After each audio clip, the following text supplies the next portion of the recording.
Hello and welcome. Welcome aboard. Second time this week. If you're watching this, could you please give me a thumbs up that you can hear me? I guess hear me and see me. I guess I want to make sure because my light did not come on. That usually comes on because I am technology non savvy. So if you can hear me, could you give me a thumbs up or let me know in the comment section? Send me a message. Anything that says we can hear you. Let's see here. Let's see. Okay, I can see myself. So I'm going to assume that people can see me and we'll move forward. Thank you, Tara McDade. Thank you very much. RW. Thank you, Spring. Okay, folks, really, I don't know if my wife is a fan of 3 consecutive nights. We'll make that 4 tomorrow evening. I just want to let everybody know tomorrow we're going to have a great interview with University of Pennsylvania head coach John Yurkow. And I would encourage you, as always, all of the coaches that join me on Coach's Corner just got confirmation that we're going to have Butch Thompson, head coach at Auburn University, which is my pick for top campus in the SEC. We'll be doing that in the future. This is an impromptu kind of discussion. I want to clear the air on a few things. Way too much to type. I often wonder when somebody puts out something on the social media universe, the written word, context can be taken in the wrong way, and it leaves a lot of speculation, and people kind of wonder what your ulterior motive is. I don't have any ulterior motive. I just want to share some info.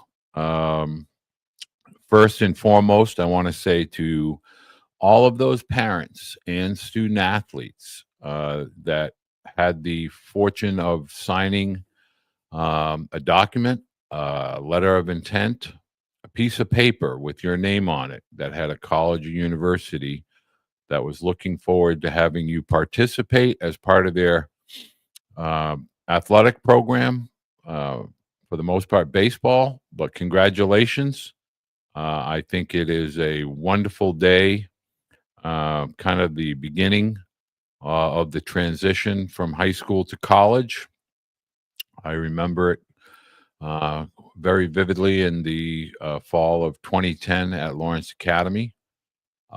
Before I get started, I want to make sure that you, as parents, you can hear me. So if you have a question, I would love for you to type it. I guess you can do it via YouTube. I assume you can do it via Twitter and Facebook. I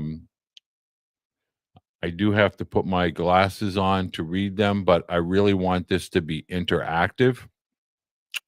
I want people to realize that I am not going to try and pee in anybody's Wheaties. Metaphor often utilized when you are talking about delicate topics. I completely am well aware that today is letter of intent day. I'm very blessed to be able to talk with college coaches. If you look at some of my social media posts, you'll be able to see that there are college coaches that interact.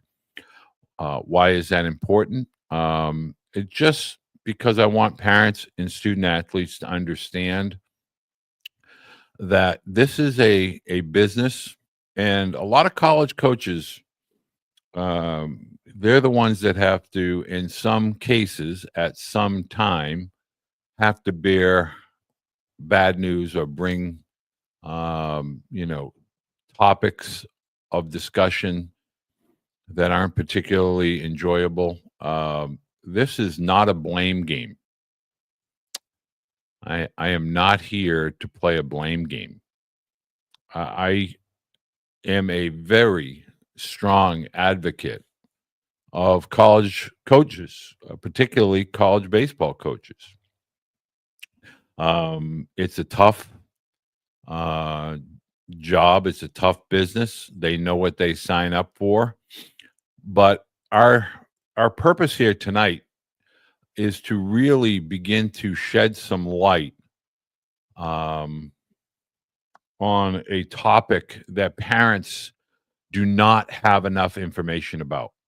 And my opinion, my personal opinion, is that there are a lot of families that are, or a lot of athletes that are running full speed and do not recognize the wall that is in front of them, that at some point you are going to potentially run full throttle into. So I'm going to start there. Um, Again, this is a Q&A, so I do not want to be up here blabbering. So I do want to uh, make sure that you, as a parent or student athlete, type. Put something up there. I'll put the spectacles on. They make me look old, but what the heck. All right, so let's start at the very beginning. And the very beginning is this, and I know I'm going to be slightly repetitive, so I apologize in advance. One, this is a topic that began in 2009 and is just coming to a conclusion here in 2024, but more importantly, finalized in 2025. So there is no one that has purposely tried to mislead, misguide. I am not here to talk about recruiting services. I'm not here to say anything negative pertaining to college programs or coaches or conferences. I am simply here to kind of bring a discussion point to the forefront that I believe needs to be addressed sooner rather than later.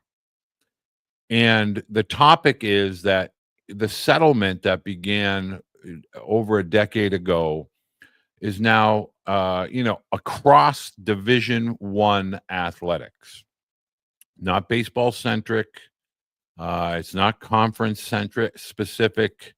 This is Division I athletics. There is a settlement that is coming to its conclusion and ultimately implementation beginning 2025 fall and into 26 and beyond. So it has a direct effect on high school graduates. No way of sugarcoating that. It stinks. It's going to stink. And in some cases, badly. 3.5 years ago, when I started the social media content, largely because I wrote some books during COVID to help parents understand youth baseball and share my thoughts and opinions. Nothing more than that. I work with lots of families, many of which had their day today. And I'm awfully honored to have been a part of that. Today is not my day. It is their day. It is your day. I am not here to pontificate on anything to do with that subject matter. What parents need to understand is a lot of college coaches understand the road ahead. I've talked to several of them over the last 48 hours, some on a personal note, some on a professional note. I've talked, the vast majority are Division I coaches, some are NAIA coaches, some are JUCO coaches, but they're all saying the same thing. And so I thought it would be better than typing and putting some words and sentences together to let you know that 2025 is going to stink with a capital S, and there will be an exclamation point at the end of that word. There's no way around it. There's no avoiding it.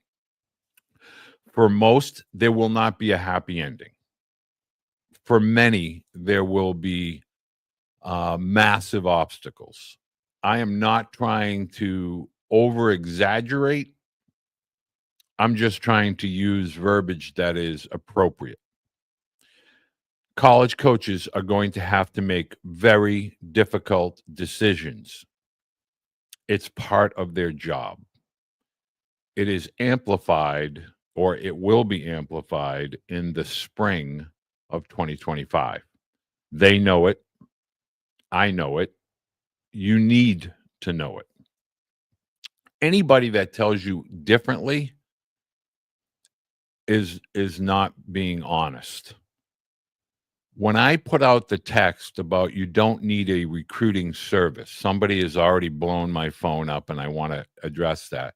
Has nothing to do with a specific service, a specific purpose, nothing. I'm just saying to you, I think if you take the next 5 months, 5 to 6 months, and you educate yourself and you create a plan, whether it's a plan A, plan B, plan C, or even a plan D, you need to make those plans. You need to make them now.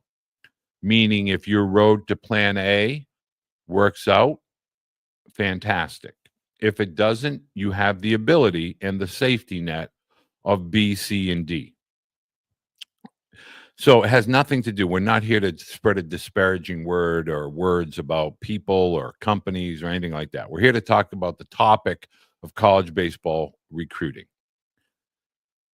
Many parents, athletes that signed athletic letters of intent today are going to run up into a situation, and let's discuss.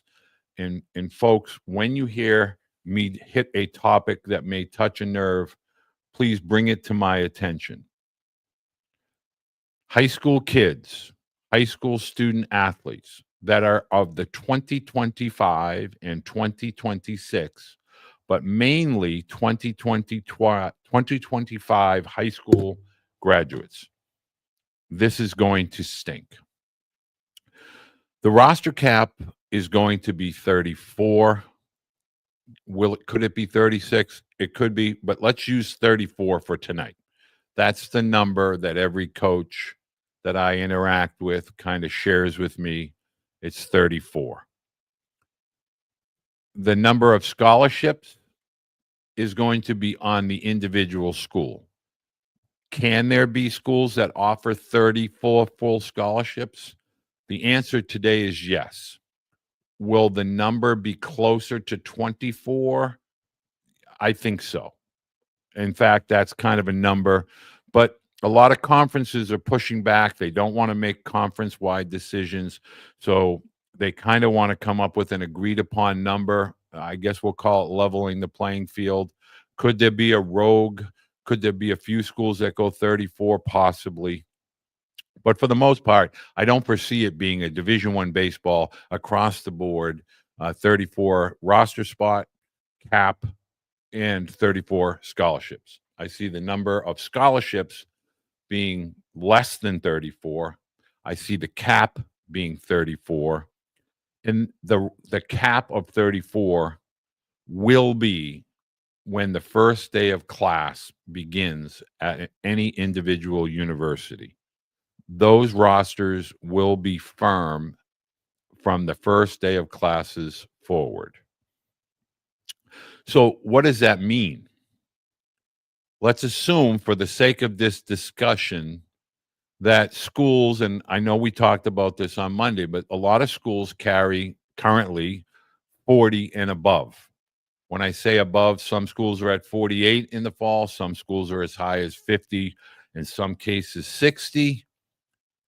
So without talking about portal, and if we're just talking about current roster composition, red shirts, incoming freshmen in the 24 class that are currently there, That number has to get down to 34.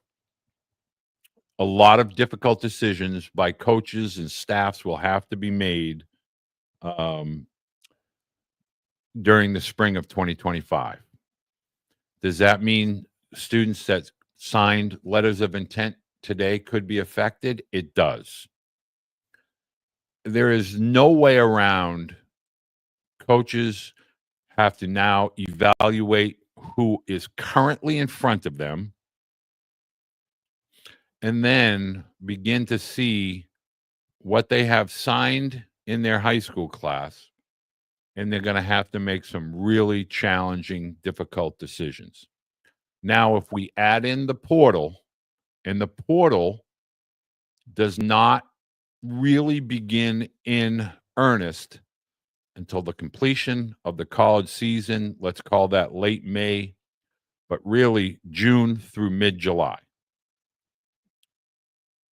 Over the last couple of years, we've talked a lot about the portal, a lot of athletes in the portal. Many don't find homes, but a lot of people enter the portal. Well, now that's going to be magnified almost, I think, triple what we typically see. And before we think that Chicken Little and the sky is falling, let's just simply add them up. Last year, we had close to 4,000 athletes in the portal, the conventional portal, meaning, they want to transfer or there was no room at the inn and they maybe were at a mid-major or lower NCAA division school and wanted to hit the portal to explore potential opportunities. Maybe they were playing summer college ball. Somebody whispered in their ear, sweet nothings from above. And if you go into the portal, we might like you. And all those people go into the portal during June and get evaluated in June and into early July. Then you have the JUCO graduates, those JUCO student athletes that have fulfilled their 2 years of athletic eligibility and now want to move into 4-year programs, and they aspire to play at Division I. And then you have the high school graduates that sign their letters of intent. And so you have all three of these, and it's the perfect storm. I'm not forecasting a massive storm. I am telling you it is going to be an absolute chaotic event. And that's a fact. There's no way around that. So if you're a parent, the sooner you, okay, this is happening and I need to make plans. I need to educate myself. I need to give myself options, which is why I went out and did that postgraduate series for families to educate themselves. But you need to understand this is not something that is just, coming forward. This is something that's been kind of brewing in the background, but now is kind of being pushed to the forefront. That roster cap of 34, there won't be any ability to redshirt. So you get a lot of athletes that are in these programs at the Division I level that they want to maintain that status or that hope or that pursuit of that dream, which is commendable, but they're going to be forced to move on. And so this affects now all of college baseball. NCAA Division II, NCAA Division III, NAIA, and JUCO, because now they have access to athletes that are going to be coming down from strong programs. In some cases, this is not going to just apply to freshmen that are currently student athletes now at the Division I level. This is not going to just apply to the class of 2025 high school graduates.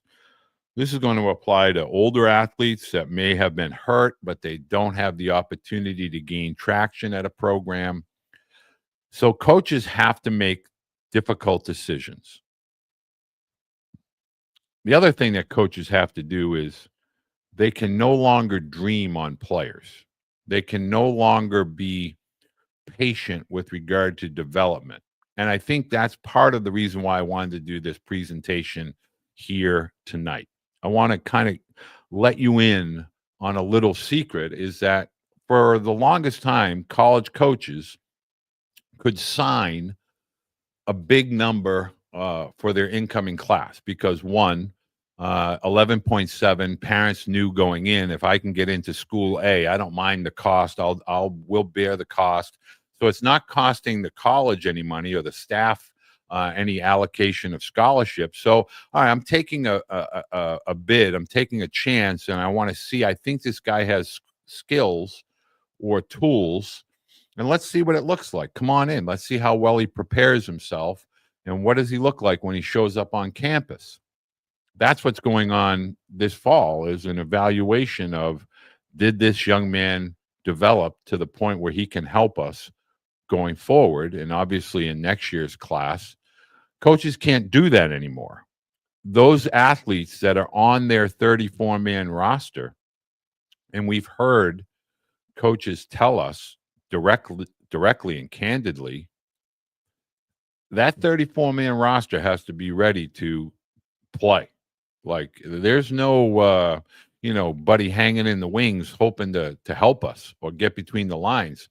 It was one thing to have that 40-man roster and you could kind of fluctuate your travel roster. Now there's no room at the inn. Versatility, that's a must. Now or present skill sets, that's a must. You can't just be, on that pitching staff if we can't use you this year. And those decisions, good, bad, or indifferent, have to be made by the first day of class in the fall for a sport that is not going to happen until 6 months forward. So here, the fact is that if you're a athlete that is not physically ready to play, that your skill sets are not of the caliber needed for that particular team. So there's, it's that, okay, I'm sorry, but, we're going to have to move forward in a different direction. We're seeing athletes decommit on social media. They're not really decommitting. They're just finding out the realities of what lies ahead. And those coaches, for the most part, have a heart. College coaches aren't just doing this because they just want to cut people. They struggle with this. This is not something that is taken lightly by any coach, but they recognize that a decision is looming in 25, and some coaches are trying to get ahead of that. And it's no different than any other business decision. You have to cut for the good of the whole, and nothing personal, just business. So this really means that college coaches have to get their evaluations right. This means college coaching staffs have to get longer looks, which makes college camps even more important. This is going to really push a lot of high school athletes into these areas of gray, meaning, do I go to a JUCO? But if you go to a JUCO, they're going to be crowded. College coaches at the JUCO level are just sitting there. They know it's going to start raining athletes. Nobody wants to fill up their coffers, so to speak, because they don't know what caliber and who, more importantly, will be in the position of looking for room. Meaning, if somebody's coming down from Division I, from the Power Four, the next logical hierarchy would go mid-major, Division II, and then it's JUCO, D3, NAIA, any way you want to stack that. NAIA programs deserve a deeper look, and I will go into that in days from now. But my point is if we're looking for the collective college experience, the time is now. This is why I'm talking about this tonight. You don't want to wait until March, April, or May to try to look for a potential home for your student athlete for August of 2025. That leaves you a very little wiggle room, and it doesn't get you financial aid. You don't really have there's a lot of gray area that drifts into the summer because college recruiting is really college heavy before, even more so now, June into mid-July. So there's going to be a lot of pain in April, May, and June of 2025. So let's get some questions in here because my wrist is blowing up. And I see all of these questions.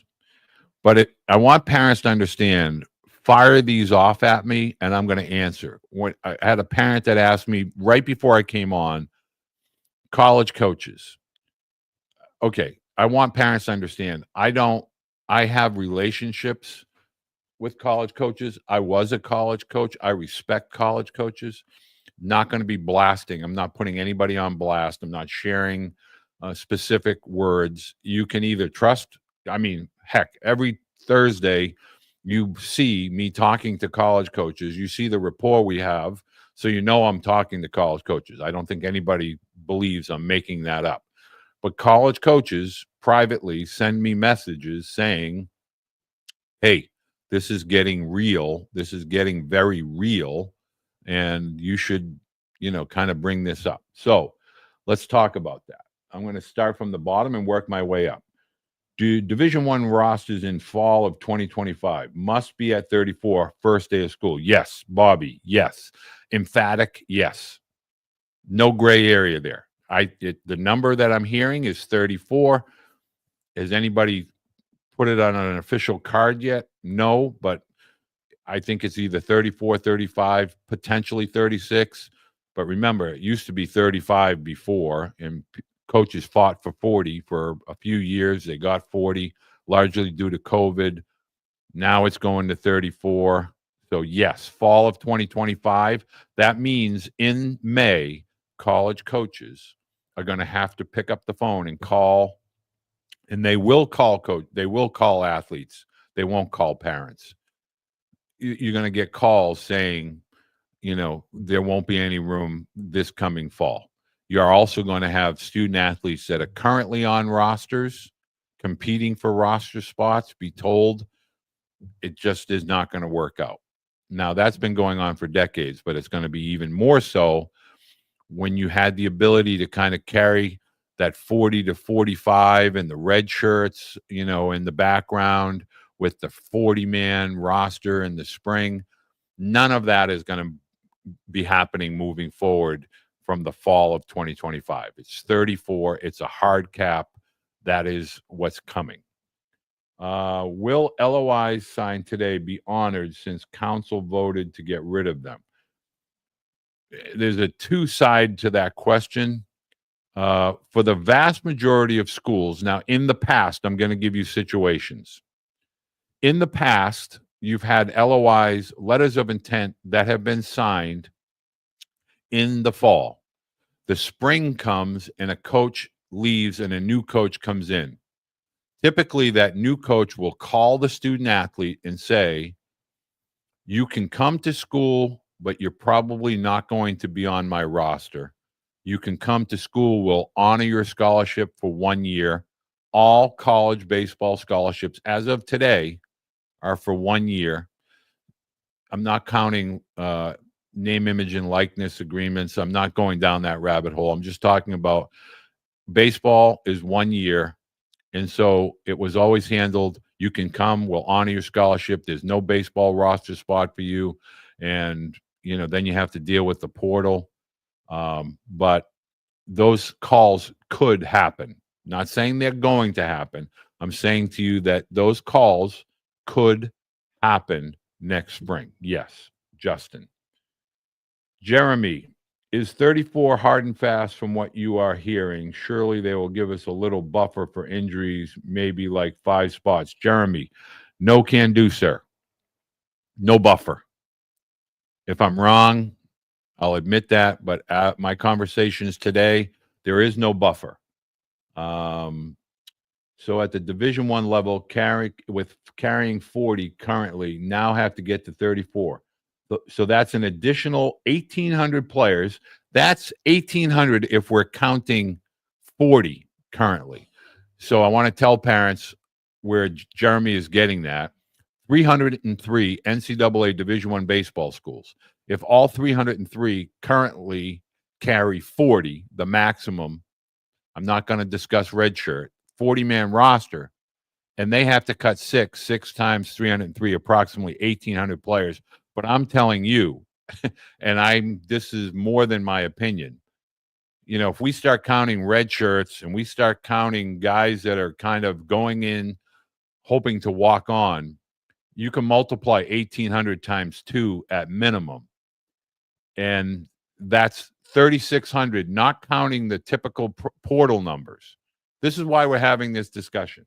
I don't want this to sound like Chicken Little, but I'm trying to tell you the magnitude of this is so much greater than parents are being led to believe and athletes are being led to believe.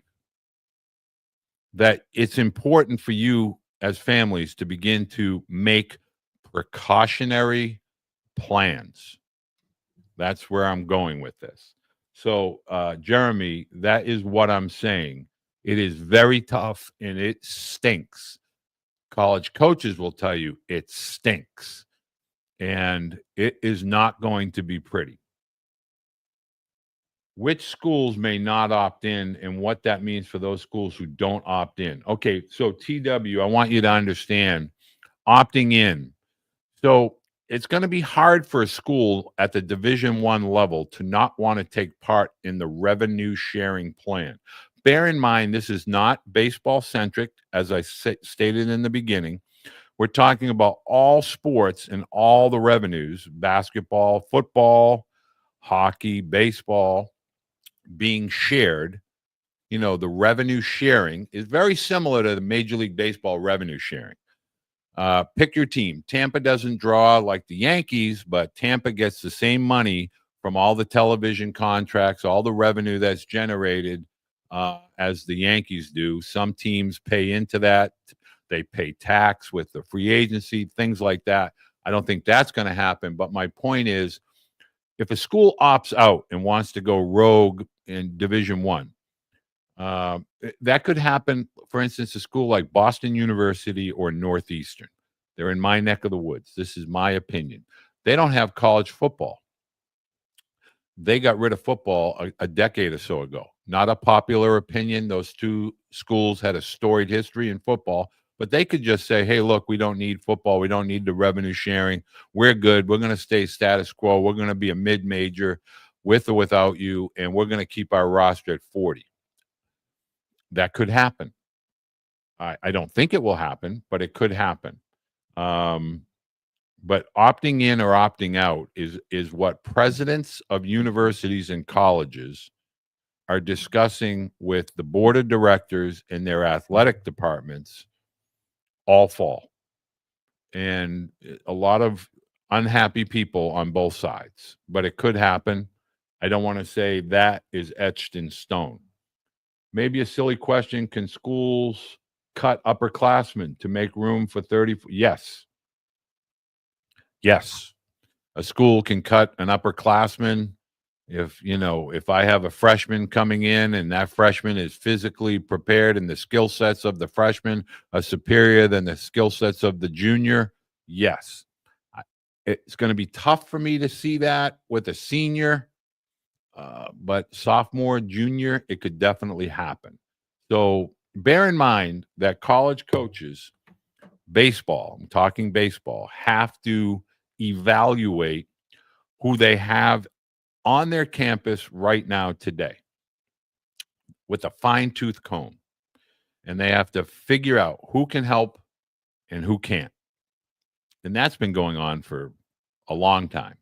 And, we don't hear about it as much as you think you might, but there are schools, universities that have brought in well over 15 high school seniors in the fall and cut 90% of them by November. We just don't hear about it, but that happens. And it has happened. And those athletes have decisions to make. Do they stay in school? Or do they transfer out and establish residency and be able to go and play in the fall and the following spring? There are schools not a lot of them, but there are schools, and this is a question that is being asked about upperclassmen that have basically gone to college juniors and seniors and said, hey, you have to make a decision. Are you going to be a doctor or a baseball player? Because your academic schedule is not going to fit our baseball schedule. So you have a decision to make, pass or play. Is that a pleasant conversation? No. But does that happen? Yes. Does it happen a lot? No.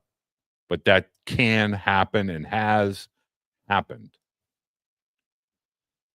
Okay, I apologize for bouncing. I'm going to try to read all these. Alan, if you had to pick D3 NAIA, the better option for a high school student that wants to play baseball beyond college, minors in Major League Baseball.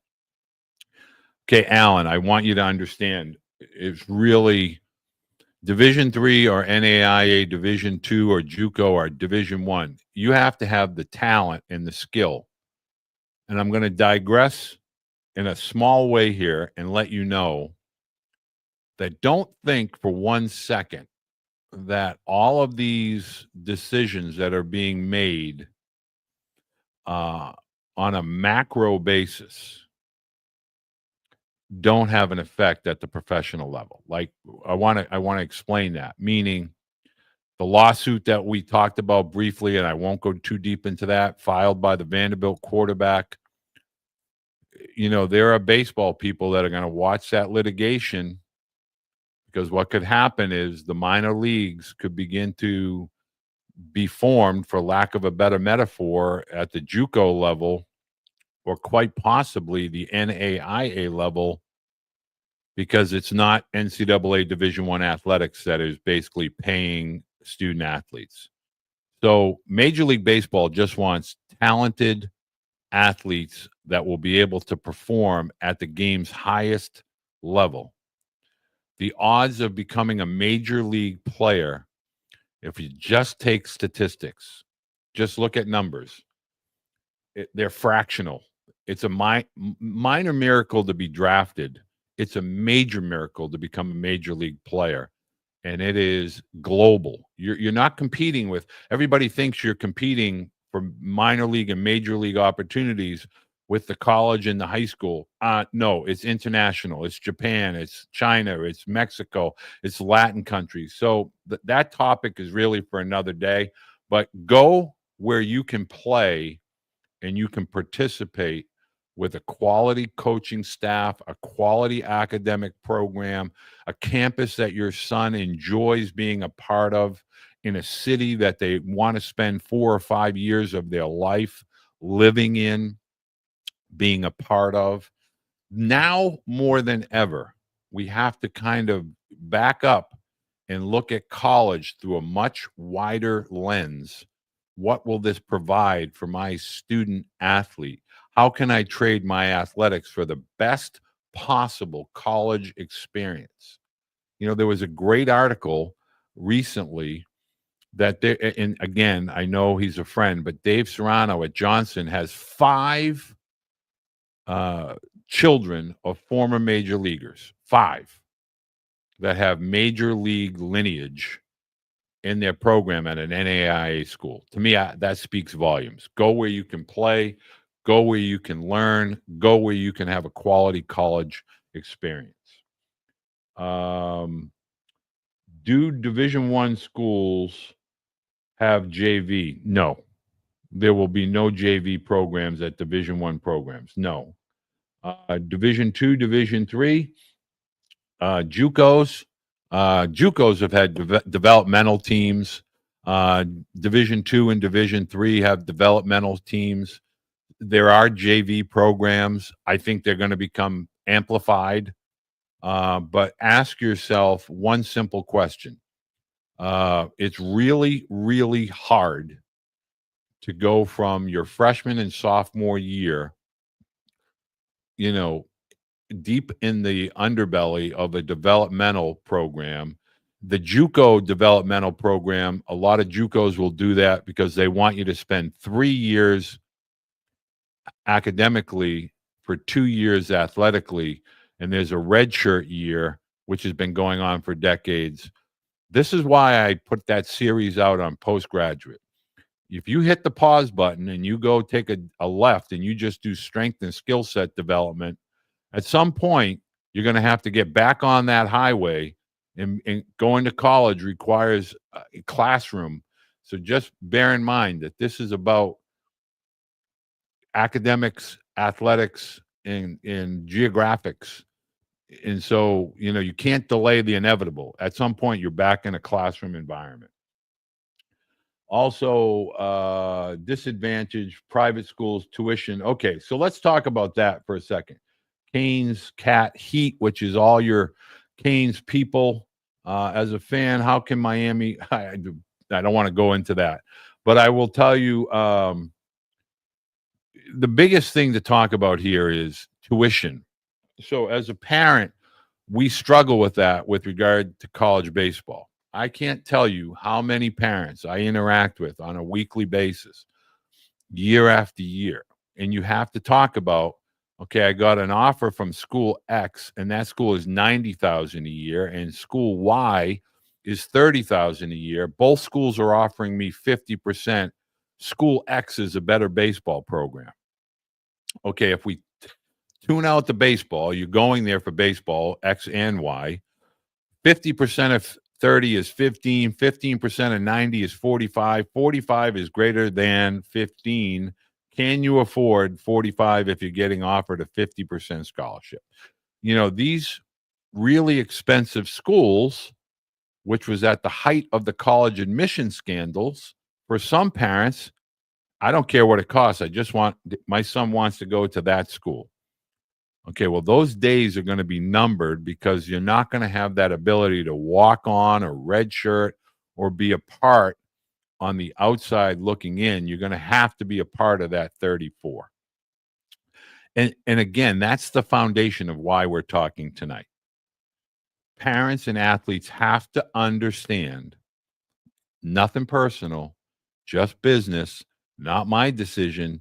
Somebody at a much higher level is making the decision. The number they've given me is 34, and I got to work with that number. And so I have to have my roster at 34. That's it. There's no way around that. So you must understand that is the wall that is out there for April of 2025 as far as to be finalized and implemented. And then the fall of 25, when the first day of classes, those rosters get turned in.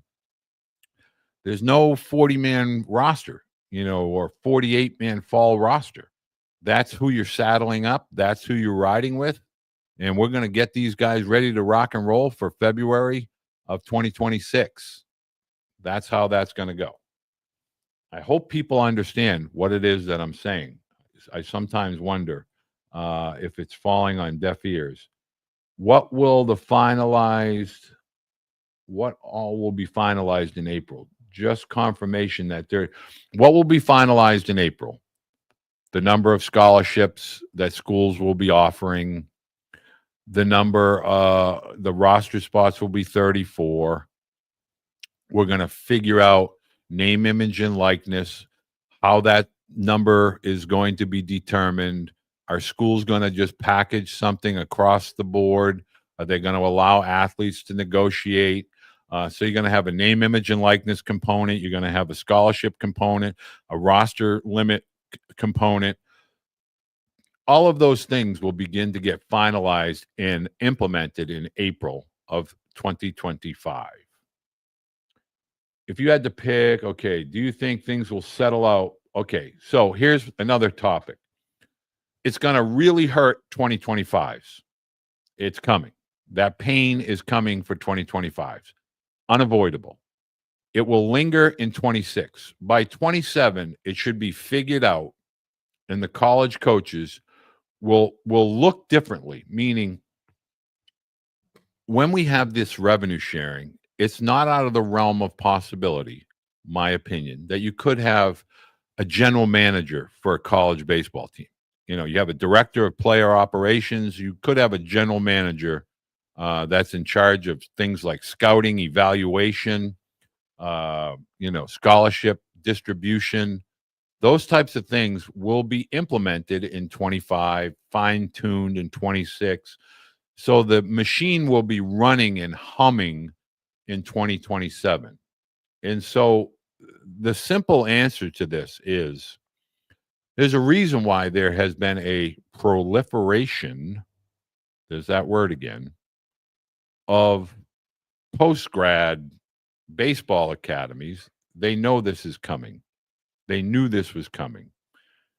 And they're going to be out there with a big fish net scooping up athletes that are basically going to take that gap year, and they're going to kind of get bigger, faster, stronger, better. But by 27, things will smooth out. The road ahead will be less bumpy, and everybody will be operating under the same kind of rules. And, it will look much different. The NLI will be replaced by the NIL, and the agreement between the school and the athlete, and the number of years, and the compensation, the tax consequence. A lot of things to go down here. I want to revert back real quick and let you know, pay attention to that lawsuit.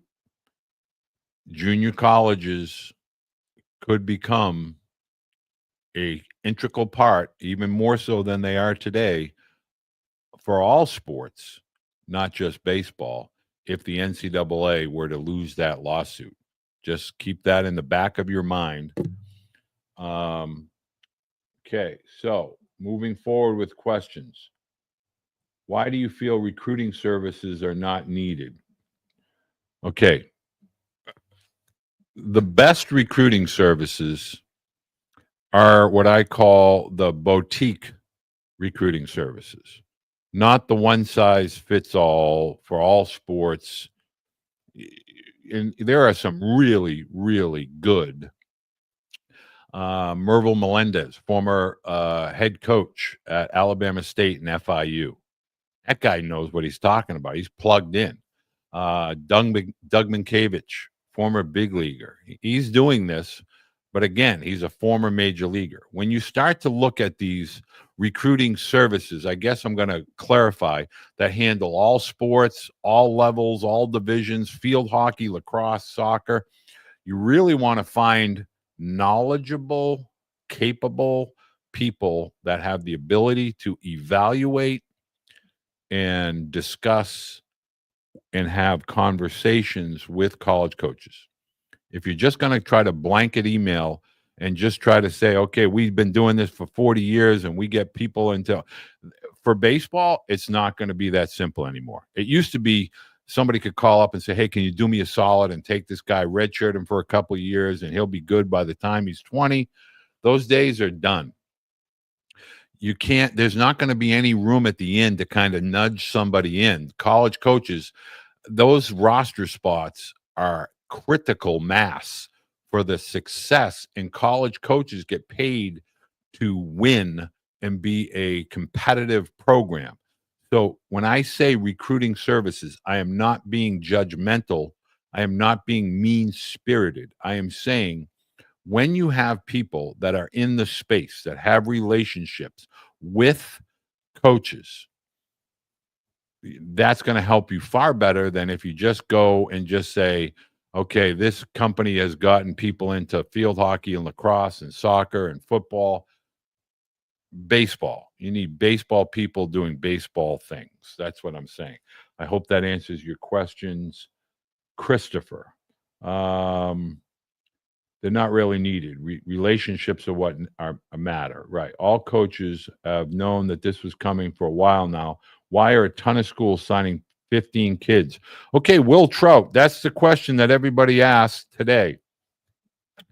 First of all, college coaches are not going to pee in somebody's Wheaties right now while they're still getting clarification and they're still in active discussion mode. Because here's the other part of this equation. If I know, and this is my opinion, if I know I have 15 boys signed to my recruiting class for 2025, those boys better know that it doesn't end today. It just begins. You got to be working your rear end off. You got to have time management skills. You got to get after it. You have to know that when your feet hit that campus, that you are ready to compete. Because if you're not, now you probably won't get to campus. I had a college coach say it very eloquently today. The days of me dreaming on an athlete are done. They have to be a bona fide D1 student athlete that can participate when called upon and compete. We need to get our evaluations right. Not out of the realm of possibility. And I will tell you right now, there will be schools that will be calling boys, not all, and saying, I know that you committed here, but there's not going to be any room. Some have done it prior to today. Some are going to wait and see how the athletes shake out. It's not a good process for the 25s. It's not. It's just a fact. It's not good.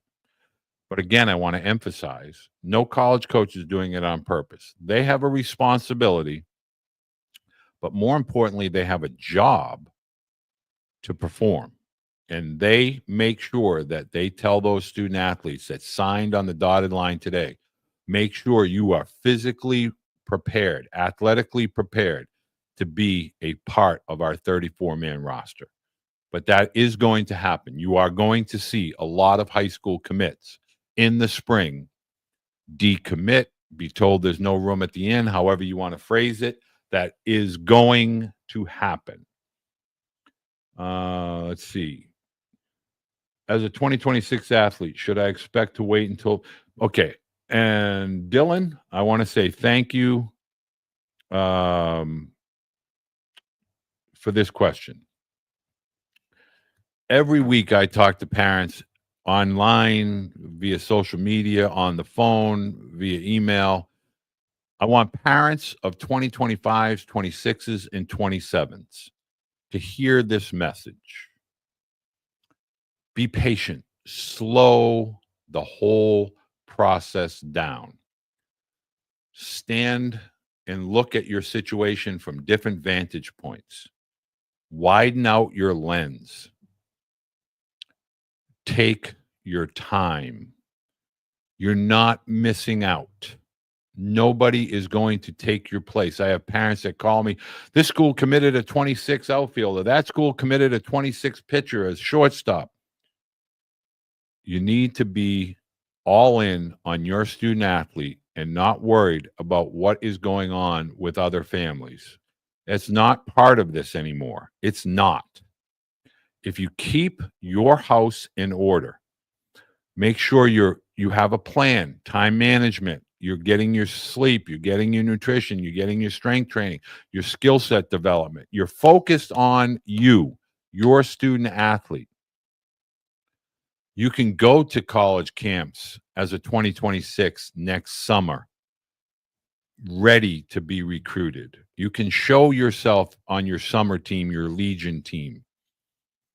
You can slow your process down. This new implementation rewards the late bloomers, the persistent and the consistent worker bees are going to be rewarded.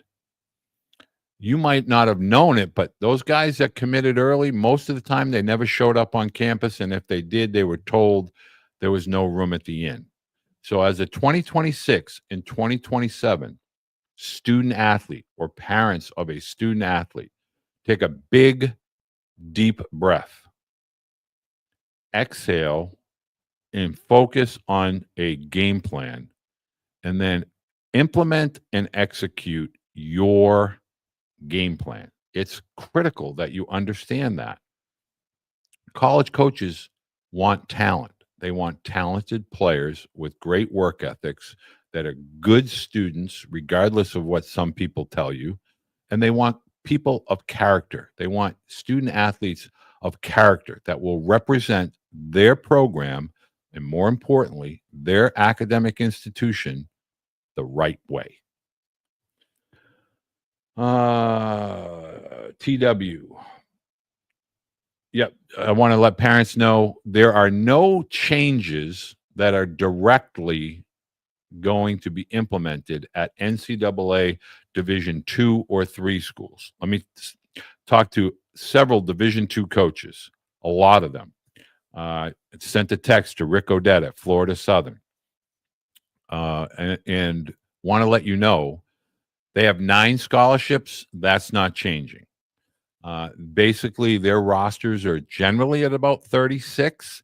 There are no changes to Division 2 or Division 3. Division 3 has no financial, they have no scholarships. Division 2 has 9. Division 3 typically carries, and all schools' athletic departments will dictate and determine you can carry 35, you can carry 40. Some schools will go as high as 45. It's a Division 3 school by school decision.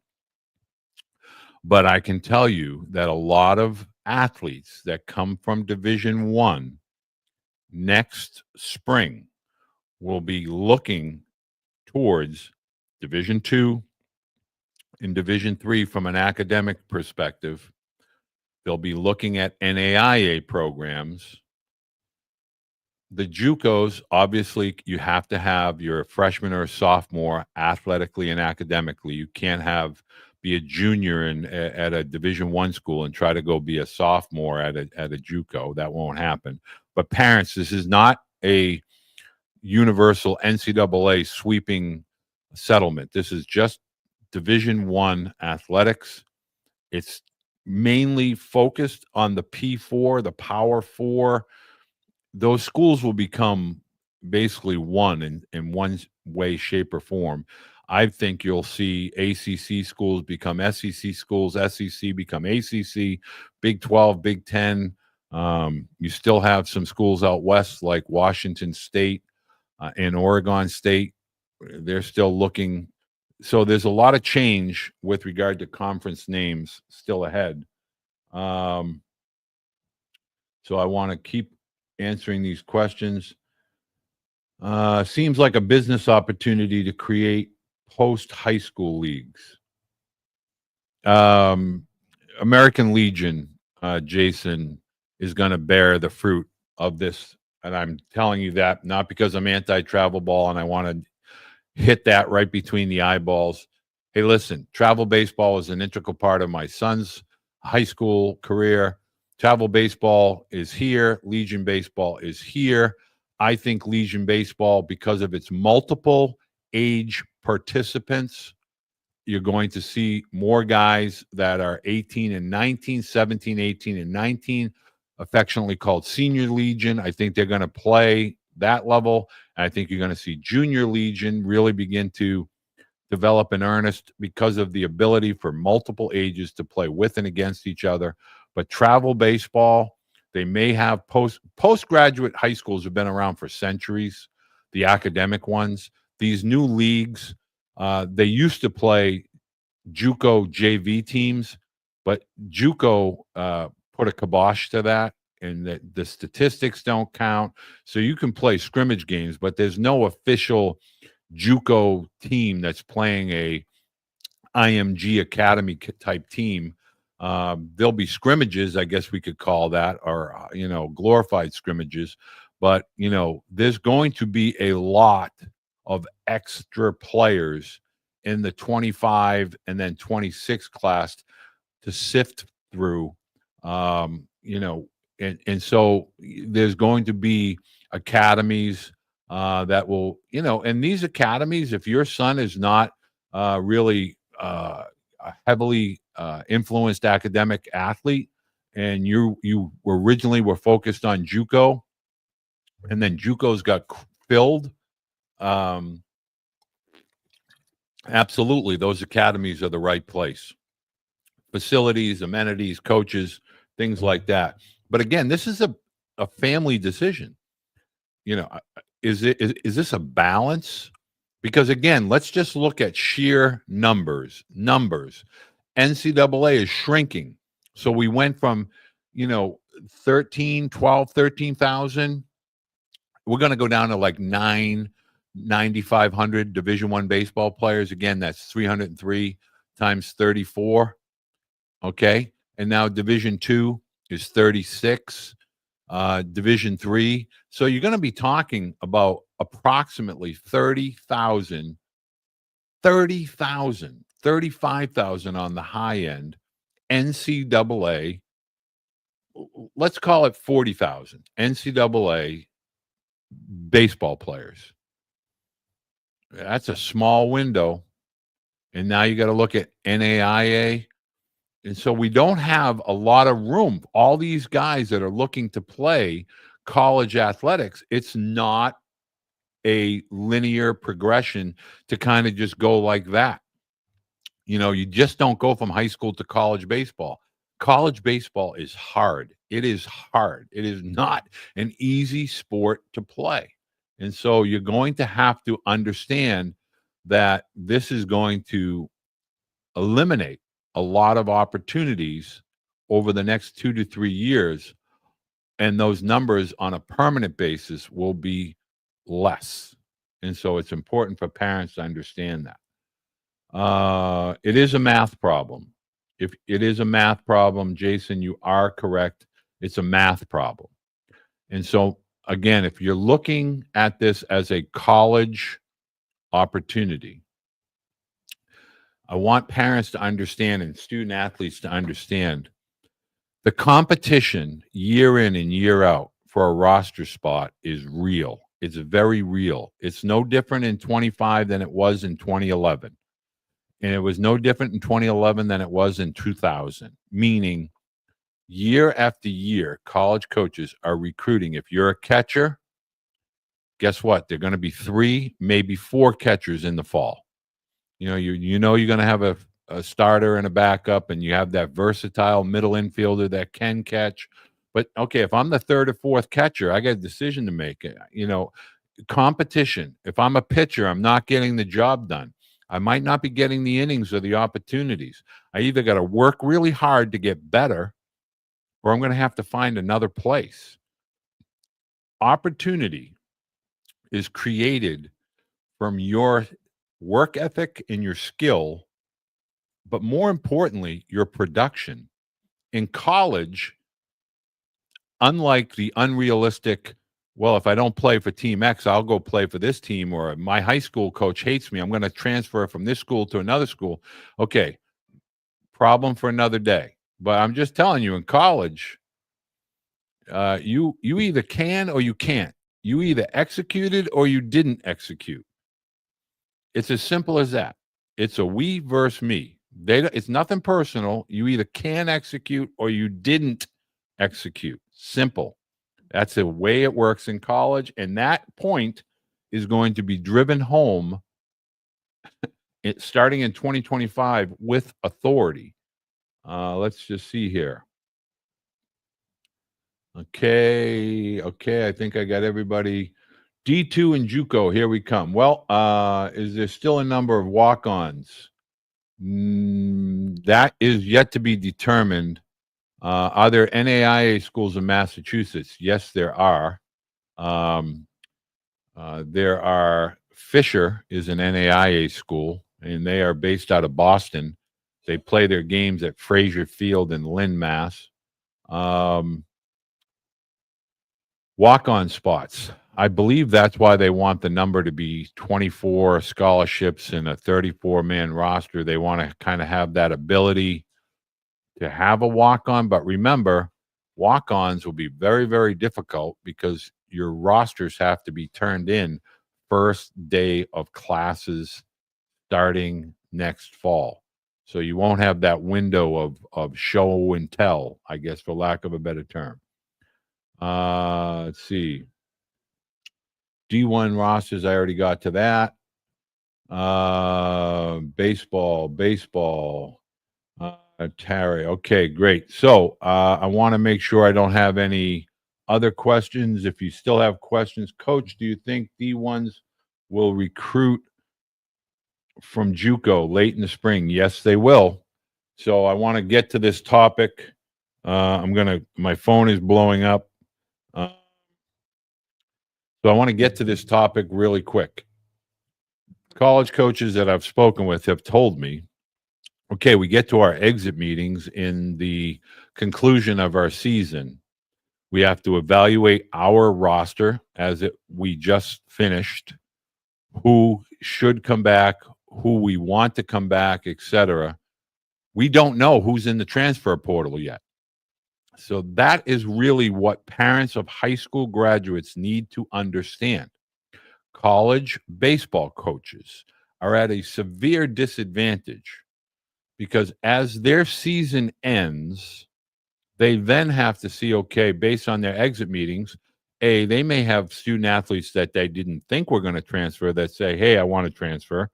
B, there may be athletes that are going into other schools and saying, hey, I'm going to hit the portal. Word gets out.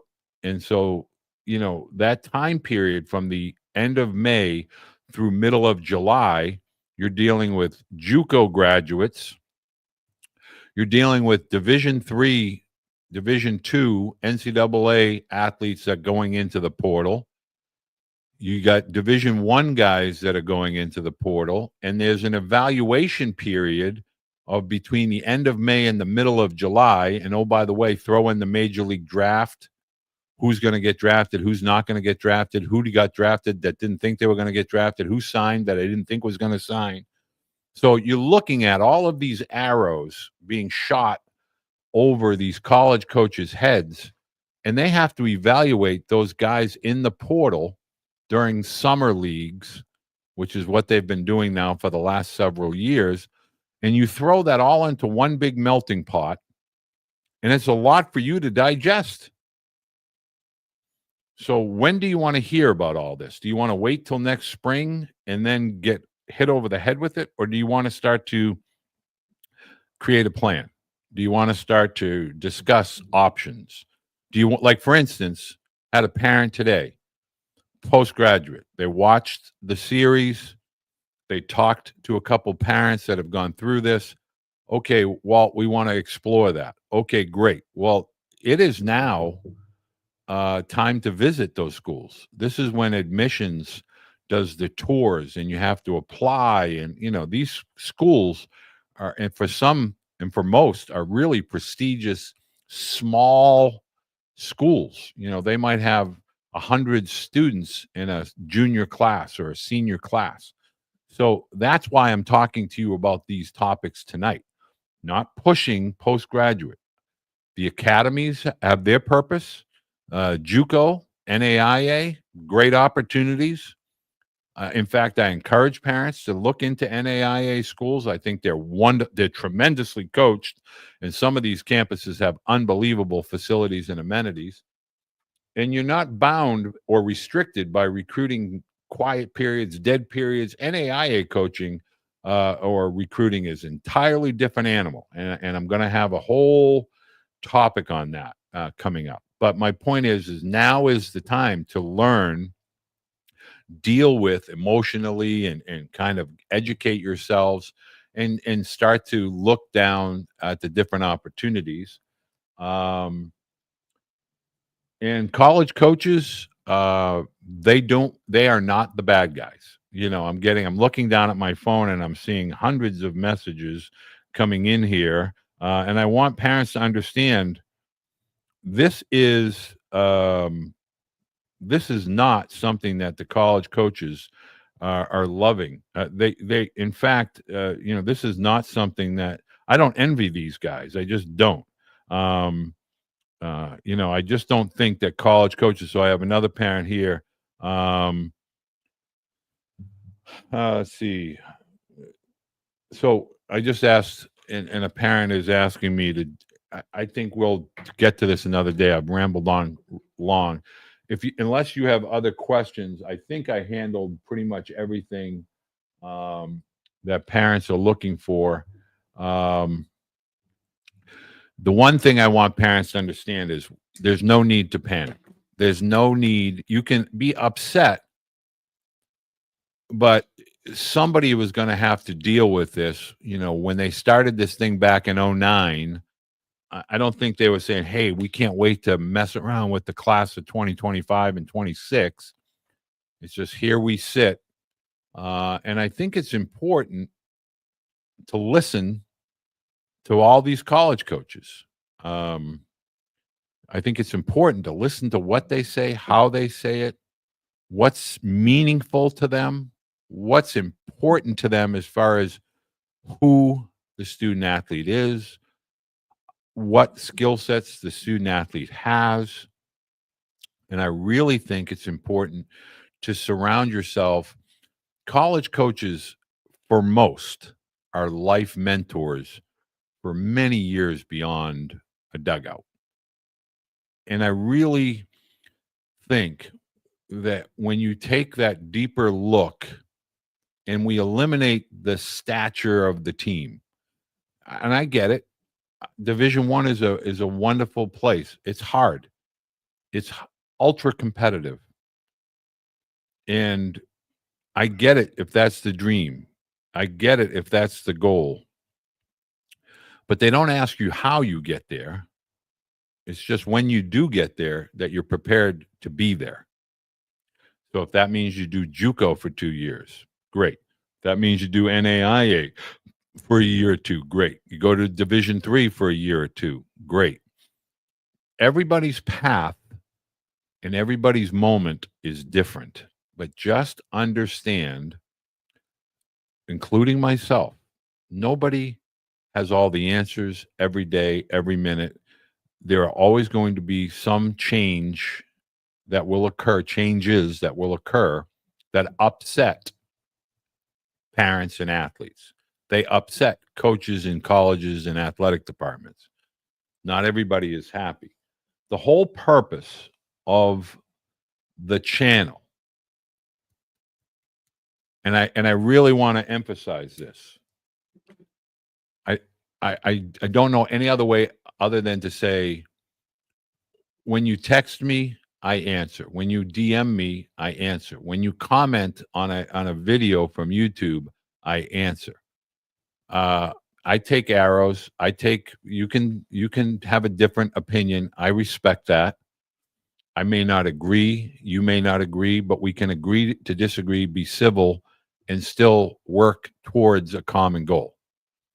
But my thing to you is, it is time now to get beyond what is inevitably going to occur. Look for opportunities, look for answers, help each other, and begin to look at alternatives sooner rather than later. I know it's been a long, boring discussion. I hope this has helped some parents. Please subscribe. Just go over to YouTube, Coach Beede, hit subscribe, hit the notification bell. It's free. You don't pay a penny. All that does is whenever there's a new guest, like next week will be Butch Thompson from Auburn. I'm also going to be talking to Coach Jackson at Missouri. I'm going to be talking to Coach Savage at UCLA. Coach Serrano will be back with me now that his fall season is over. He'll be able to shed light on the NAIA. Going to talk to people at the JUCO college level. But my point is, hit that subscribe button and the notifications, and when we release something, you'll be notified. Be proactive. Be proactive. That's what I'm asking for. So I appreciate your time. I thank you very, very much for all of your interactions. I want to let Canes know that I would love to have Miami on. I think they're wrapping up their college fall season. Parents, thank you for your time. I look forward to speaking with some of you in the future. If any of you need anything, please send me a direct message. Email beedebaseball@gmail.com. Twitter, follow, send a DM. Here's a news flash. If you're not following me and you DM me, I don't see that. So it goes into requests. And if I don't see it for a period of time, I got somebody that yelled at me today. I'm not exactly what you would call technology savvy. Thank you and good night.